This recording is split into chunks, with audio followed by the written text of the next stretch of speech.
ዓለም ስሟን ከማወቋ አስቀድሞ ሹክሹክታ ብቻ ነበረች። በጭጋግ የተሸፈኑ ደሴቶች የወረሯት፣ በፓሲፊክ ውቅያኖስ ዳር የምትገኝ በእሳት ነበልባል የተቀረጸች፣ በምድር ኃይልና በማያቋርጥ የባህር ወጀብ የተናወጠች ተፈጥሮ የምትኖርባት ብቻ ሳትሆን የምትመራበትም ጭምር። የሰው ልጅም ቢሆን በዙሪያ ያሉትን ኃይሎች ማሸነፍ ሳይሆን ከእነሱ ጋር አብሮ በዜማ መኖርን የተማረባት። እዚህ ጥንታዊና የወደፊቱ ጊዜ ጎን ለጎን አብረው ይራመዳሉ። ከታላቅ ግዛቶች በላይ የቆዩ ቤተ መቅደሶች በኒዮን ብርሃን ማማዎች ጥላ ውስጥ ደምቀው ቆመዋል። የዘመናት ባህሎቿ በጥይት ባቡሮቿ ድምፅ ስር በጸጥታ ይተነፍሳል። የሳሙራይ ሐሳቦች በኮርፖሬት የቦርድ ክፍሎች ውስጥ ያስተጋባሉ። የተቀደሱት ደኖችም እንቅልፍ የማያውቁትን ከተሞቿን አሻግረው ይመለከታሉ። ከውበቷ በስተጀርባ ግን ጠለቅ ያለ ታሪክ አለ። የመሰባበር፣ የጥንካሬ፣ ዳግም የመፍጠር እናም ወድቆ የመነሳት ደማቅ ታሪክ። ከእሳተ ገሞራው ትርምስ የተወለደ ሕዝብ በዓለም ላይ ከፍተኛ ተጽዕኖ ፈጣሪ ከሆኑት ስልጣኔዎች አንዱ የሆነው እንዴት ነው? ሐዘንና መሰበር ለፈጠራ እድገት መንስኤ የሆነውስ እንዴት ነው? በዚህ ፍጥነትና ቴክኖሎጂ በሚመራበት ዘመን ላይ በስርዓትና በወግ የተመሰረተ ባህል እንዴትስ ሊበቅል ቻለ? ያለፈው የማይጠፋበት፣ ያሁኑ የማይከስርበት፣ የወደፊቱ ደግሞ ሆን ተብሎ በጥንቃቄ የሚዘጋጅበት ቦታ ነው። ይህ የአንድ ሀገር ታሪክ ብቻ እንዳይመስላችሁ። ይህ የፍልስፍና የህይወትና የተፈጥሮን ዓላማ የምንረዳበት ቁልጭ አድርጎ የሚያሳየን ታሪክ ነው። ጉዞአችን አሁን ይጀምራል። ወደ ጃፓን እንኳን በደህና መጡ።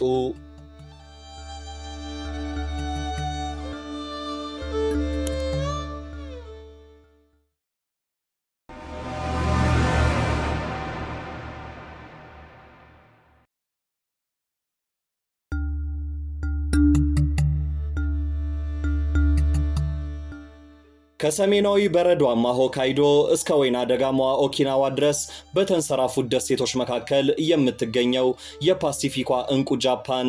የዚህች ሀገር መልክዓ ምድር እንዲሁ በቃላት ደርድረው ብቻ የሚጨርሱት አይደለም። እንደ ሰንሰለት የተዘረጉ ተራራዎች፣ ያለፈውን ዘመን ሚስጥራት በውስጣቸው ሸሽገው የያዙ ጥቅጥቅ ጫካዎች፣ እናም ባለ በሌላ ኃይላቸው የሀገሪቱን አለቶች የሚያጋጩ የባህር ወጀቦች። እዚህ ተፈጥሮ እንዲሁ ታይቶ የሚታለፍ አፍታ መስህብ ብቻ ሳይሆን የእያንዳንዷን የሰው ልጅ የህይወት ዘይቤ ከቀላል ዕለት ተዕለት ኑሮ እስከ ታላላቅ የሥነ ጥበብ ትርኢቶች ድረስ ያስተሳሰረ ነው። የጃፓን ህዝቦች በዓለም ህዝቦች ዘንድ ግራ የሚያጋባን አንድምታ ይጭራሉ። በቀላሉ የሚሰበሩ ነገር ግን እጅግ ጽኑ፣ እጅግ ባህላዊ ነገር ግን እጅጉን የዘመኑ፣ እንዲሁም ረጅም ሰዓታቸውን በተመስጦ ቢያሳልፉም በታታሪነታቸው ወደር የለሽ ናቸው። የጃፓን ታሪክ ከእሳተ ገሞራ ፍንዳታዎችና የመሬት መንቀጥቀጥ አደጋዎች እስከ ባህላዊ ውበትና እረፍት የለሽ ቴክኖሎጂ እድገቶች ድረስ የተሳሰረ ነው። ህዝቦቿ በዘመናት ሂደት ውስጥ በህይወት መኖርን ብቻ ሳይሆን በህይወታቸው ውስጥ ስነ ስርዓትን፣ አይበገሬነትንና ጥበብን ከልጅ ወደ ልጅ እያስተላለፉ መኖርን ጭምር ተምረዋል። በዚህ ዶክመንተሪም ስለ ጃፓን ማንነት በይበልጡን ለማወቅ ህዝቦቿን፣ መሬቷን፣ ባህሎቿን፣ ፍልስፍናዎቿንና ፈጠራዎቿን እንዳስሳለን። ከቤተ መቅደስ ጥሞናዎች እስከ እረፍት የለሹ የሺንካንሰን ባቡሮች፣ በከፍተኛ ስነ ምግባር ከታነጹት የሻይ ስነ ስርዓቶች እስከ በሁከት የተሞሉ ጎዳናዎች ድረስ የጃፓንን ቀደምትነትና አሁናዊ ስልጣኔ እንጎበኛለን። ልክ በተራራዎቿ ላይ ተጠቅልሎ እንደሚታየው ጭጋግ ሁሉ የጃፓን ስልጣኔ መነሻም እንዲሁ እንቆቅልሽ ነው። የአርኪኦሎጂካል ግኝቶች በዚህ ስፍራ ላይ የሰው ዘር የተገኘው ምናልባትም ከ30,000 ዓመታት በፊት ቀደምት አዳኞች ህይወታቸውን ለመምራት ሲሉ ውሃንና ጫካን በማፈላለግ በተነሱበት ጊዜ እንደሆነ ይናገራሉ።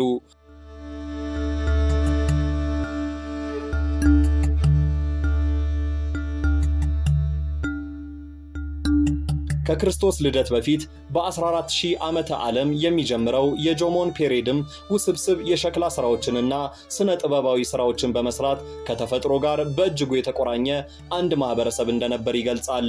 ከክርስቶስ ልደት በፊት በ300 ዓመተ ዓለምም በዚህ አካባቢ ዙሪያ የሩዝ ምርት፣ የነዋሪዎች በአንድ ስፍራ መስፈር፣ የስልጣኔዎች መነሳትና የሽመና ስራዎች መዘመን እየተለመደ መምጣት ጀመረ።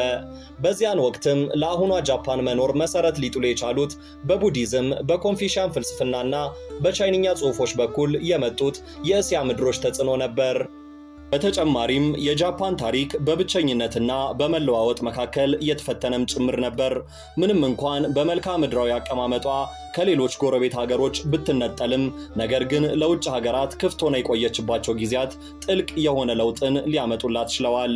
በዓመታት ግንኙነት ውስጥ ጃፓናውያን ከቻይና ከኮሪያና ከሌሎች ሀገራት ይጠቅመናል ብለው ያሰቧቸውን ሐሳቦችና ቴክኒኮች ቢወስዱም ነገር ግን እንደመጣ ከመቀበል ይልቅ በራሳቸው ባህልና ስርዓት አጣርተው ይመዝኗቸዋል።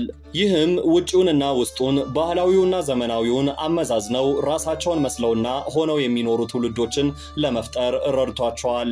የጃፓን ጂኦግራፊ እጅግ ግራ አጋቢና ፈጽሞ የማያወላዳ ነው።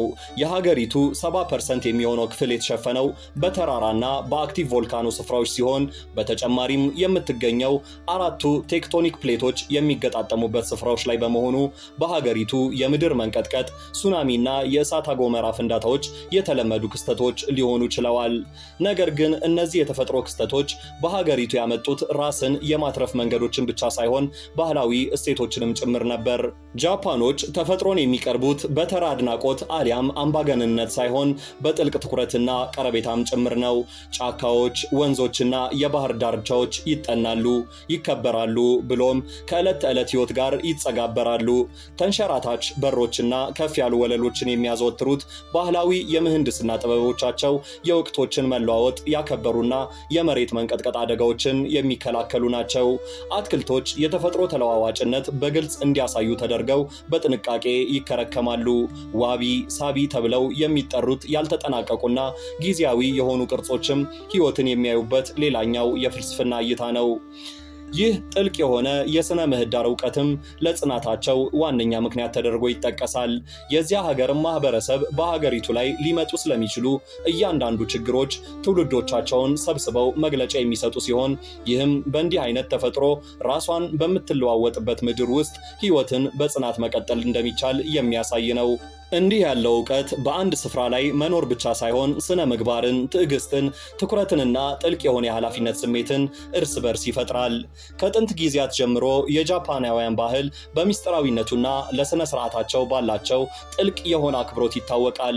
ሺንቶ በመባል የሚታወቀው መንፈሳዊ ባህል ከተፈጥሮ ጋር ሰላማዊ ውህድን በመፍጠር በተራራዎችና በዛፎች ላይ ለሚያርፈው ካሚ ለተባለው መንፈስ ክብርን ይሰጣል።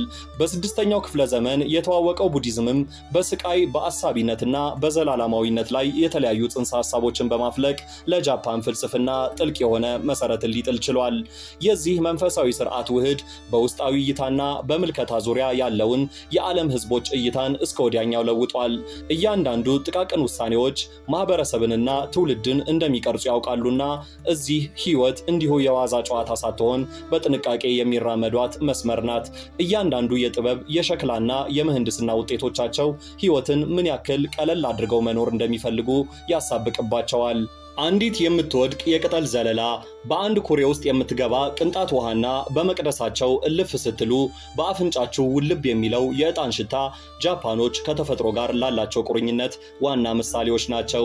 እያንዳንዱ የማህበራዊ ስነ ስርዓቶች የተገነቡት በፍልስፍናዎቻቸው ላይ የተመሰረቱ ናቸው። ምንም እንኳን አሁንም የስልጣን ተዋረዶች ቢኖሩም ነገር ግን እርስ በርስ በመከባበርና እያንዳንዳቸው የራሳቸውን ኃላፊነቶች በአግባቡ በመወጣት ልዩነታቸውን ያቻችላሉ። እዚህ ስነ ስርዓት እንዲሁ ለይስመኩላ ሊፈጽሙት የተገባ ተግባር ሳይሆን አሳቢነታቸውንና ክብራቸውን የሚገልጹበት መንገድ ነው። ልክ በኦገስት 6 1945 ላይ እንደደረሰው የአቶሚክ ቦምብ አደጋ ሁሉ በጃፓናውያን ዘመናዊ ስነ ልቦና ውስጥ በፍጹም ሊሻሩ የማይችሉ አንዳንድ ክስተቶች አሉ። ይህ ፍንዳታ በሰዓታት ዕድሜ ውስጥ የብዙሃኑን ሕይወት የቀጠፈ ሲሆን ፍንዳታው የፈጠረው ጨረርም ለብዙ ትውልዶች መጥፋት ዋነኛ ምክንያት ሊሆን ችሏል። በብዙሃኑ ዘንድ ይህ ክስተት ጃፓናውያንን ያጠፋል ተብሎ ቢታሰብም ነገር ግን ይህ ክስተት ጽናትን፣ ብርታትንና ዓለም አቀፋዊ ኃላፊነትን ሊወልድ ችሏል። ሂሮሺማ አሁን በብዙ ሂደት የተለወጠች ከተማ ሆናለች። በዚያ ከተማ የሚገኙት ፒስ ሚሞሪያል ፓርክና ታሪካዊው የአቶሚክ ቦምብ ሐውልት የሰው ልጅ ወድቆ ባለቀበት ስፍራ ላይ እንደገና ተነስቶ መቆምና መጽናት እንደሚችል የሚያሳዩ ተምሳሌቶች ናቸው። በተጨማሪም ከተማዋ የዘመናዊ መሰረተ ልማቶች፣ የትጉህ ማህበረሰቦችና ለሰላም ዘብ የቆሙ ህዝቦች መናኸሪያ ሆና ኖራለች። አሳይታለች። የሂሮሺማ ተጽዕኖ እንዲሁ በጃፓናውያን ውስጥ ብቻ ተውጦ የቀረ ሳይሆን ለዓለም ህዝቦች ሁሉ ጽናትን፣ ከውድቀት በኋላ ተነስቶ መቆምን እንዲሁም ከትውልድ ትውልድ ቂምን ሳይሆን ስነ ምግባርን ማስተላለፍን ያስተማረ ነው። በዚህ ስፍራ ላይ እስከ ዛሬ ድረስ የሚሰጡት የጥበብ የስነ ጽሑፍና የማህበረሰብ ትምህርቶች ለቀጣዩ ትውልድ የወረሱትን ቂም የሚያስተላልፉ ሳይሆን ተስፋን የሚዘሩ ብሎም የተሰነዘረባቸውን መሳሪያ መልሰው ሀገራቸውን ለመገንባት እንደሚጠቀሙባቸው የሚያስተምሩ ናቸው። ጥንታዊ ቤተ መቅደሶች በሚያብረቀርቁ ሰማይ ጠቀስ ህንፃዎች መካከል በጸጥታ ተቀምጠዋል። ጠባብ ጎዳናዎች ከብዙ የቴክኖሎጂ ማዕከሎች ጎን ለጎን የዘመናት የዕደ ጥበብ አውደ ጥናቶችን ያስተናግዳሉ። የባህላዊ የሻይ ስርዓቶችን የሚያስተናግዱ ክፍሎችም በከፍተኛ ፍጥነት የሚከንፉትን ባቡሮች ድምፅ ያስተጋባሉ። ይህም ጃፓን ምን ያህል ባህላዊውንና ዘመናዊውን ዓለም አብራ ማስኬድ እንደቻለችና ላለፈው ትውልድ ምን ያክል ክብርን እንደምትሰጥ የሚያሳይ ነው። ንጽህና ሌላኛው በጃፓናውያን ህይወት ውስጥ በግልጽ የሚታይ ባህል ነው። ጎዳናዎቻቸው ያለ አንዳች ቆሻሻ ማጠራቀሚያ እንደ ውሃ ያንጸባርቃሉ። ሽንት ቤቶቻቸው የብዙሃኖቻችንን መኖሪያ ቤቶች በሚያስንቅ መልኩ ዘምነው ይታያሉ። የግል ንጽህናን መጠበቅም ከምንም በላይ ስፍራ የሚሰጠው የዕለት ተዕለት ተግባር ነው። ማህበረሰቡ በጋራ የሚጠቀሙባቸውን ነገሮች በጥንቃቄና በኃላፊነት መጠቀም አንዱ ለሌላው ያለውን ክብርና ስነ ምግባር ከሚያሳይባቸው መንገዶች ውስጥ ዋነኛዎቹ ናቸው። ይህ ነገሮችን በጥንቃቄ መጠቀም ስርዓት ግን እንዲሁ በውጭ ስፍራዎች ውስጥ ብቻ የሚቀር ሳይሆን ጓዳቸው ድረስ ተከትሏቸው የሚገባ ስርዓት ነው። በጃፓን ውስጥ መኖሪያ ቤት በፍጹም አይዝረከረክም፣ ቢሮዎች አይዘበራረቁም። እንዲሁም አንድ ነገርን ለማከናወን አስቀድሞ ዝግጅት ማድረግ የአእምሮአቸውን ሰላም የሚጠብቁበት መንገዳቸው ነው። በአጠቃላይ ጃፓናውያን የውስጣዊ ፍልስፍናቸውን የሚገልጹት እንደ ንጽህናና ስርዓት ባሉ ውጫዊ ገለጻዎች ነው። በተጨማሪም የጃፓናውያንን ማንነት ሞኖዙኩሪ ከተሰኘው ነገሮችን በእጅ የመስራት ጥበብ ለይተን ልናየው አንችልም። ምንም እንኳን ሞኖዙኩሪ ቴክኒካል የሆነ ክህሎት ቢሆንም ነገር ግን ጥንቃቄና ልኬትን የሚያንጸባርቁበት ፍልስፍናቸውም ጭምር ነው። በእንጨት ስራዎች፣ በሴራሚክም ሆነ በላቀ የቴክኖሎጂ ስራዎቻቸው እነዚህ ህዝቦች ስራዎቻቸውን የሚያከናውኑት ፈጽሞ በማይዛነፍ ስነ ምግባር፣ ለጥቃቅን ነገሮች ሳይቀር በሚሰጥ ትኩረትና ለሚሰሩባቸው መሳሪያዎች በሚሰጥ የላቀ ክብር ነው። የጃፓናውያንን በዘመናት መካከል የታመቀ ጥበብ የሚያንጸባርቁት የባህል ስራዎቻቸው ናቸው። በኪዮቶ ውስጥ እያንዳንዱን ኪሞኖ ሰርቶ ለማጠናቀቅ ክሮቹን በተገቢው ስፍራ ከማስቀመጥ ቀለሙን በጥንቃቄ እስከ መምረጥ ድረስ አያሌ ወራቶች ሊፈጁ ይችላሉ። በካናዛዋ ወርቃማ ቅጠሎች የፀጉር ቅንጣት የሚያክል ውፍረት እስከሚኖራቸው ድረስ ተቀጥቅጠው ለትውልድ የሚተላለፉ አብረቅራቂ ዕቃዎች ይወጣቸዋል።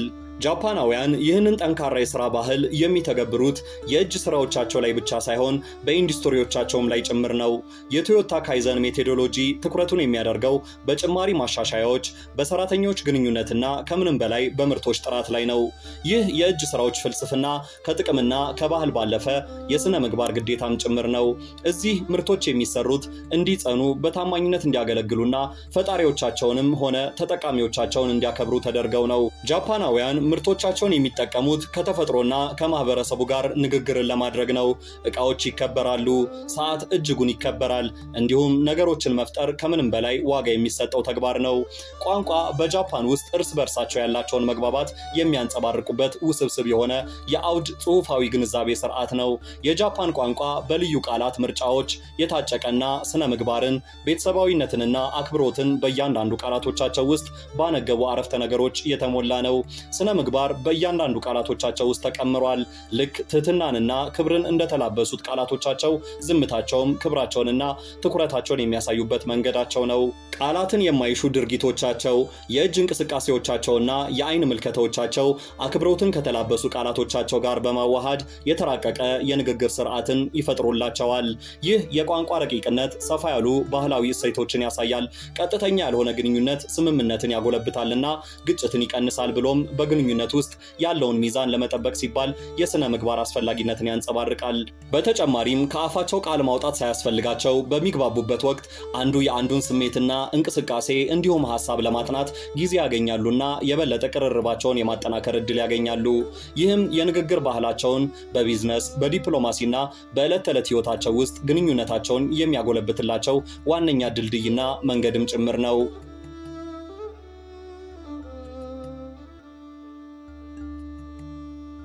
ጃፓን ያለፈውን ዘመንና መጪውን ትውልድ በአንድ ስፍራ ላይ ተስማምተው የሚኖሩባት ሀገር ናት። ብዙ ሺህ ዘመናትን ያሳለፉ ጥንታዊ ቤተ መቅደሶች ሰማይ ጠቀስ ከሆኑ ዘመናዊ ህንፃዎች ጎን በጸጥታ ይቀመጣሉ። ከዘመን ዘመን የተሻገሩ የህዝብ በዓላትም በሰዎች በተሞሉ የገበያ ስፍራዎች ላይ በነፃነት ይከበራሉ። ይህ ትላንትንና ዛሬን አስታርቆ የመኖር ጥበብ ጃፓን የምትመራበት ዋነኛ ፍልስፍና ሲሆን፣ በዚህም ቴክኖሎጂን አጠናክረው እንዲሁም ባህላቸውን አክብረው መኖር ይችላሉ። ከሮቦቲክስ እስከ አርቲፊሻል ኢንተለጀንስ፣ ከፈጣን ባቡሮች እስከ ቅንጡ የኤሌክትሮኒክስ ዕቃዎች ድረስ ጃፓናውያን ለቴክኖሎጂ ያላቸውን ከፍተኛ ፍቅር የሚናገሩ እጅግ ብዙ ዘመን አመጣሽ ስሪቶች አሏቸው። ለምሳሌ የጃፓን ፈጣን ባቡሮች የሚወደሱት በፍጥነታቸውና በብቃታቸው ብቻ ሳይሆን በሰዓት አክባሪነታቸው፣ በምቾታቸውና በደህንነታቸውም ጭምር ነው። የጃፓን ሮቦቲክስ ፈጠራዎች ከቴክኖሎጂ ባሻገር በዋነኛነት መሰረት የሚያደርጉት ረዳትነትን፣ ጥበቃንና ደህንነትን ጭምር ነው። የሻይ ስነ ስርዓቶች፣ የኖህ ቲያትሮች፣ ጽሕፈቶችና ወቅታዊ በዓላት ሰዎችን ከታሪካቸው ከተፈጥሮና ከባህላቸው ጋር በማቆራኘት ደረጃ ወደር አይገኝላቸውም። ነገሮችን በማስቀጠልና በመላመድ ውስጥ ጃፓኖች ማንነቱን ሳያጣ በቴክኖሎጂ የሚዘምንን ትውልድ ለመፍጠር ችለዋል። ስነ ምግባር ከትምህርት ቤት መማሪያ ክፍሎች እስከ ስራ ቦታዎቻቸው ብሎም እስከ ጎዳናዎቻቸው ድረስ የጃፓናውያንን ሕይወት ይከተላል። በዓለም ህዝቦች ዘንድ የሥራ ባህላቸው እጅጉን ኃይለኛ በመባል ቢታወቅም ነገር ግን ይህ ለእነርሱ ኃላፊነት፣ ታታሪነትንና በጋራ አብሮ መስራትን መሰረት ባደረገ ባህላቸው ውስጥ ያለ አንድ መርህ ነው። እያንዳንዱ ግለሰብ ዛሬ የሚከፍለው ዋጋና የሚያደርጋት እያንዳንዷ ተግባር ነገ ማህበረሰብንና ትውልድን እንደምትገነባ ጠንቅቆ ያውቃል። ሰዓት አክባሪነት በጃፓን ባህል ውስጥ መንገር የማያስፈልገው በሁሉም ሰው ልብ ውስጥ የተጻፈ መርህ ነው። ባቡሮች በሰዓታቸው ይነሳሉ። ስብሰባዎች ከተቀጠሩበት ሰዓት ሽራፊ ሰከንድ ሳያባክኑ ይጀምራሉ። ቀጠሮችም በከፍተኛ ጥንቃቄ ይታቀዳሉ። ጊዜ እዚህ የግላችሁ ሳይሆን ከሌሎች ማህበረሰቦች ጋር የምትጋሩት ብሎም ለሌሎች ያላችሁን አክብሮት የምታሳዩበት ዋነኛ ሀብት ነው። በስራ ቦታዎች ላይ የስልጣን ተዋረድ ቢኖርም ነገር ግን ዕውቀትን የሚሻገርበት፣ ኃላፊነትን አክብሮ በተጠያቂነት የሚሰራበት እንዲሁም በጋራ ለማደግ የሚታለምበት እንጂ ራስን ለማሳየት ሙከራ የሚደረግበት ስፍራ አይደለም። የሀገሩ የትምህርት ስርዓትም ይህንን እሴቶች ልጆች ከልጅነታቸው ጀምሮ ውስጣቸው እንዲሰርጹ ከፍተኛ ሚና ይጫወታል። ልጆች ወደ ትምህርት ቤት ሲሄዱ የሚያገኙት የቀለም ትምህርት ብቻ ሳይሆን ስነ ምግባርን፣ በጋራ መስራትን እንዲሁም የህይወት መርህን ጭምር ነው። ተማሪዎች በጋራ የመኖሪያ ክፍሎቻቸውን ያጸዳሉ፣ የትምህርት ቤት ህጎቻቸውንም ያከብራሉ፣ እንዲሁም የበለጠ ኃላፊነትን እንዲላበሱ በሚያስችሏቸው የቡድን ስራዎች ውስጥ ይሳተፋሉ። እነዚህ ትምህርቶችም እስከ ጉርምስና እድሜያቸው ድረስ ይከተሏቸዋልና በከፍተኛ ግፊት፣ ተጽዕኖና ለውጥ መሃል የማይናወጥ ማህበረሰብ ለመገንባት ምክንያት ይሆናል።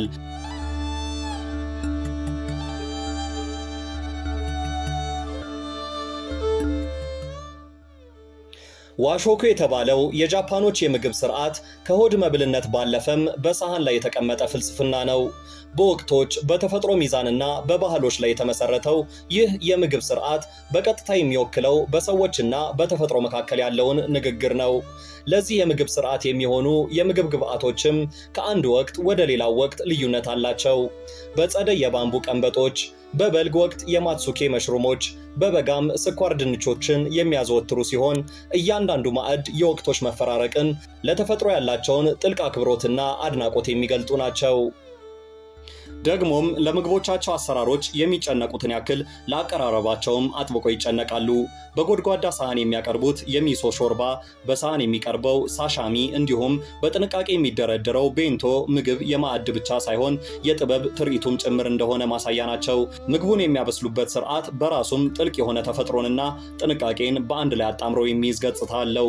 ዋሾኩ ከቤት ባለፈ ማህበራዊ ኑሮ ላይም ሳይቀር ተጽዕኖን የሚያሳድር ሲሆን በየፌስቲቫሉና በየሃይማኖታዊ ስርዓቱ የሚቀርቡት ባህላዊ ምግቦች ጥልቅ የሆነን ማህበራዊ ትስስር የሚፈጥሩ ናቸው።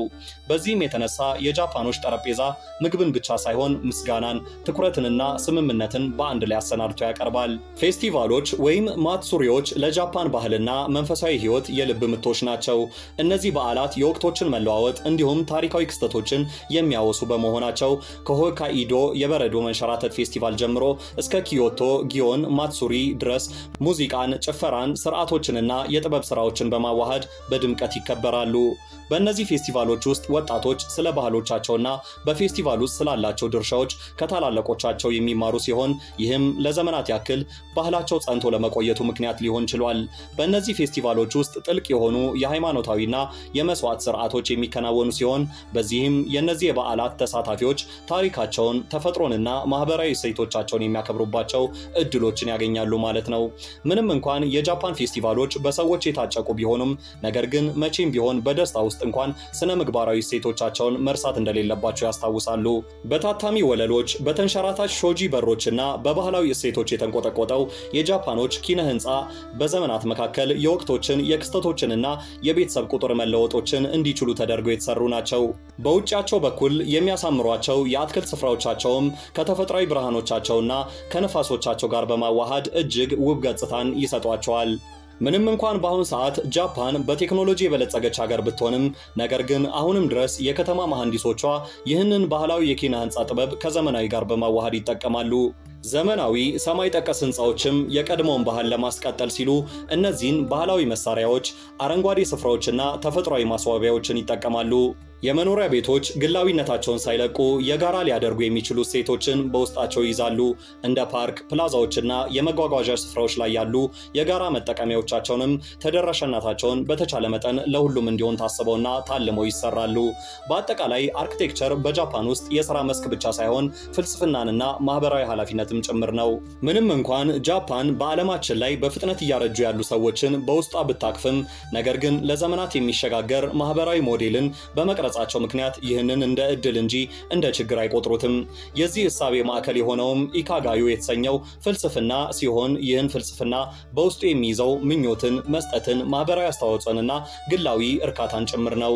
በጃፓን ውስጥ አንድ ሰው ስላረጀ ብቻ ከቤተሰቡ ከማግለል ወይም ከማሳረፍ ይልቅ በቤተሰቡ በማህበረሰቡና በግላዊ ህይወቱ የነበረውን ተሳታፊነት እንዲቀጥል ይደረጋል። የማህበራዊ ፖሊሲዎች፣ የጤና ጥበቃ ሲስተሞችና ባህላዊ ድርጊቶች በሙሉ አካላዊ እንቅስቃሴን፣ አእምሯዊ ጤናንና ማህበራዊ ግንኙነቶችን እንዲጠብቁ ተደርገው ይቀረጻሉ። ጃፓንን በዓለም ዘንድ ረጅም ዓመት በጤና የሚኖሩ ሰዎች ያሉባት ሀገር ያሰኛትም ይህ የአመጋገብ የእንቅስቃሴና የአስተሳሰብ ልማዳቸው ነው። ጃፓን ከፓሲፊክ የእሳት ቀለበት ጎን መሆኗ የዝግጁነትና የጽናት ባህሏን እንድታጠናክር ተጽዕኖ አሳድሮባታል። የመሬት መንቀጥቀጥ፣ ሱናሚ፣ ታይፉንና እሳተ ገሞራዎች እንዲሁ ድንገተኛ ክስተቶች ሳይሆኑ በከተማ ፕላኒንግ፣ በትምህርት ስርዓቱና በማህበራዊ ልማዶች ውስጥ በጥልቀት የተዋሃዱ እውነታዎች ናቸው። ከልጅነታቸው ጀምሮ ጃፓናውያን በድንገተኛ አደጋዎች ወቅት መስጠት ስለሚኖርባቸው ምላሽ ይማራሉ። ትምህርት ቤቶች የመሬት መንቀጥቀጥ ሲከሰት ራሳቸውን ከአደጋ ስለሚከላከሉበት መንገዶች ያስተምራሉ። ቤተሰቦች ዘወትር በድንገተኛ አደጋ ጊዜ ሊያስፈልጓቸው የሚችሉ ዕቃዎችን ያስቀምጣሉ።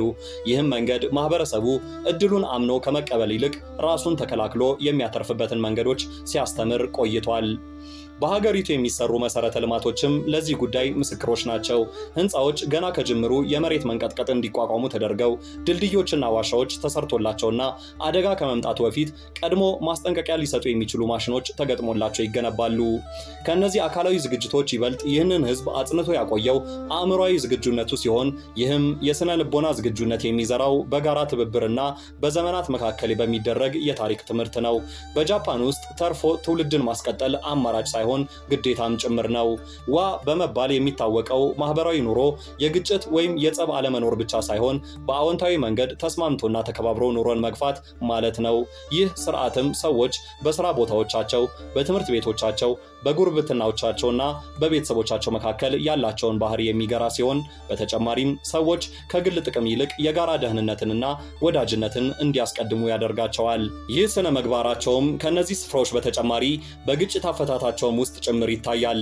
እንዲህ ያሉ ከስንት አንድ የሚከሰቱ ጸቦችን ለማብረድ ንግግርን፣ ሽምግልናንና ካሳዎችን የሚጠቀሙ ሲሆን በዚህ ማህበረሰብ ውስጥ ከግል ጥቅም ይልቅ ወዳጅነትንና ጉርብትናን ማትረፍ የበለጠ ስፍራ ይሰጠዋል።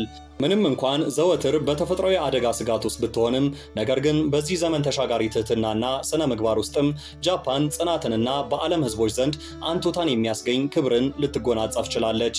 ብዙ ሀገራት የራሳቸውን ማንነት ማስቀጠል አቅቷቸው ለቴክኖሎጂ እጅ ሰጥተው ቢሸነፉም ነገር ግን ጃፓን ዘመናዊነትንና ጥንታዊነትን፣ ምሁርነትን እንዲሁም ትህትናንና ድካምንና ጽናትን በአንድ ላይ አድርጋ ከዘመን ዘመን እየተሻገረች ልትመጣ ችላለች።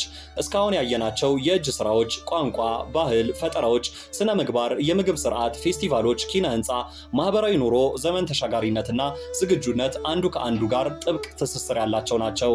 ሁሉም አንድ ፍልስፍናን ይከተላሉ። ህይወትን በተሻለ ትኩረት፣ አክብሮትና ንቃተ ህሊና መቅረብ የተገባ ነው።